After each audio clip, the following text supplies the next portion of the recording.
देख तो जरा, कौन इतना दरवाजा पीट रहा है? अरे किसे क्या हो गया है? लगातार दरवाजा धड़ाधड़ पीटता जा रहा है। देखती हूँ मम्मी, पता नहीं सुबह सुबह कौन आ गया। बहू दरवाजा खोलती है तो देखती है कि बाहर एक लड़का खड़ा था। थोड़ा गुस्से में था। अरे मैडम, आपकी ऑनलाइन शॉपिंग ने परेशान कर रखा है। बार बार आप अपना सामान वापस लौटाती हैं। कभी एक बार में सामान आता ही नहीं। अरे कैसे बात कर रहे हो? मैं कंपनी को फोन करती हूँ। तुम्हें नहीं आना तो मत आओ, कोई और आ जाएगा। इसमें गुस्सा होने वाली कौन सी बात है? अरे बहू, क्या हुआ? किससे बहस हो रही है? कुछ नहीं मम्मी, वो ऑनलाइन वाला लड़का आया है, उसी से बात कर रही हूँ। देखो भैया, ये सामान वापस नहीं लेना है तो मत लो, लेकिन हंगामा मत करो। अरे कोई बात नहीं, लाओ आप पैकेट। मेरा तो ये काम ही है, बस थोड़ा गुस्सा आ गया था।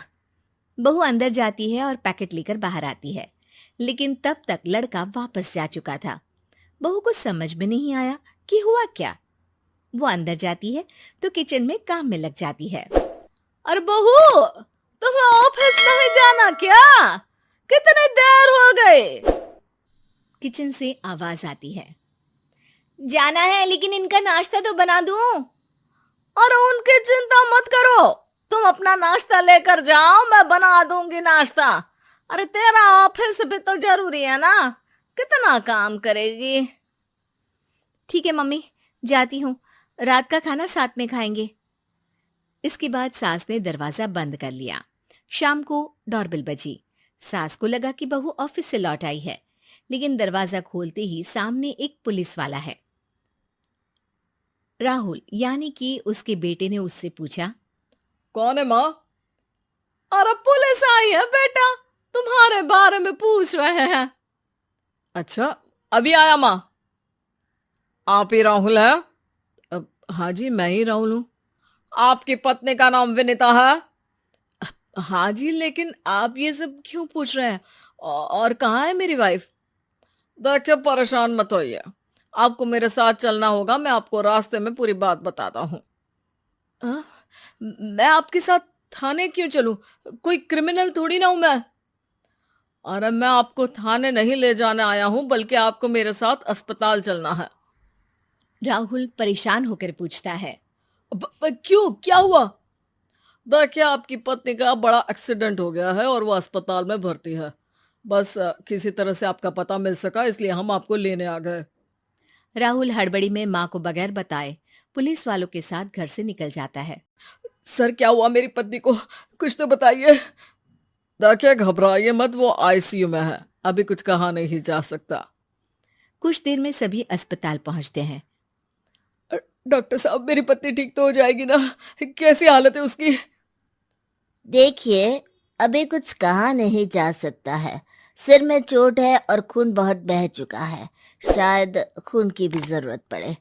ठीक है, मैं खून देने को तैयार हूँ। ठीक है मिस्टर, लेकिन हमें सेम ग्रुप का ही खून चाहिए। अगर आपका मैच होगा तभी आपका खून काम आ सकेगा। जी ठीक है डॉक्टर साहब। तब तक राहुल की माँ भी अपने एक पड़ोसी के साथ अस्पताल पहुंच चुकी थी। अरे बेटा, क्या हुआ? बहुरी कैसी है? माँ, कुछ कहा नहीं जा सकता। अरे बेटा, परेशान मत हो। अरे बहू को कुछ नहीं होगा, वो दिल की बहुत अच्छी है। माँ बेटे बैठे हुए इंतजार कर रहे हैं। सर, आपका ब्लड मैच नहीं हो रहा है और ब्लड हमें अभी चाहिए। अरे बेटा, डॉक्टर साहब से बोलो ना, मेरा ब्लड ले ले। अरे माँ, आपकी उम्र हो चुकी है, आपका खून कैसे ले सकते हैं? अरे बेटा, वो बहू कम मेरी बेटी ज्यादा है। उसने दिन रात एक करके इस घर को एक डोर में बांधा हुआ है। अगर वो डोर टूट गई ना, तो मैं अपने खून का क्या करूंगी? राहुल की आंख में भी आंसू आ जाते हैं। ठीक है डॉक्टर साहब, माँ का भी ब्लड टेस्ट कर लीजिए।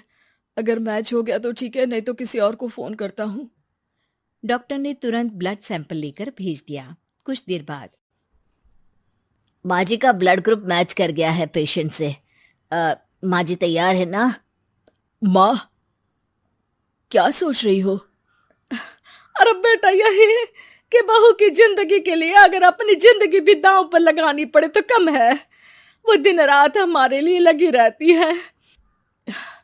हाँ माँ, वो तो है। डॉक्टर साहब, माँ रेडी है, आप ब्लड ले लीजिए। बहू की जान बच गई और उसकी घर वापसी हो गई और एक नई शुरुआत भी। अरे विनीता, नाश्ता तैयार हो गया? जी हाँ, और मम्मी का भी।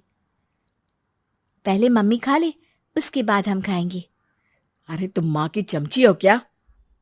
राहुल, मेरी माँ के जाने के बाद उन्होंने ही मेरा माँ की तरह ख्याल रखा है, और उस रात उन्होंने खून नहीं दिया होता तो शायद आज मैं जिंदा भी नहीं होती। इतना तो माँ के लिए बनता ही है ना।